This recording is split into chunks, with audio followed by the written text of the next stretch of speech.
na mandakala mandakala bana ukosika batalaka bon a déjà oui moment siko tomisa siko mutu donc il a moment tomisa mutu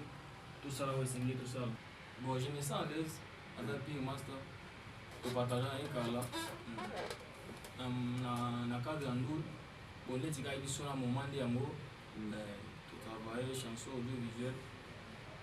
donc na show évidemment désolé les 18 on donc on doit soutenir en casse donc on a pas ça on a beaucoup oui on a beaucoup on a parlé ouais on a jeune na manager na bako donc on a uma base ba jeune pour soutenir na ba yike ba ebele kala kaka ni le moyen ça va jeune que so ba ose la les 18 on les 18 sur ba ça ngo ba vraiment ba consommer sacrifice à life oui c'est ça en plus ba consommer ici ya malamu so ngo sacrifice kwa ebimi oui on m'a dimanche on a un clip audiovisuel nyonso manyoso à la fois on est au poster na chaîne kala kaka bato nyonso balingi ba kota contact na Jomis c'est ça non Jomis mwana mboka Jomis bato ça ndeni bato nyonso bana kosa ba kota contact na yo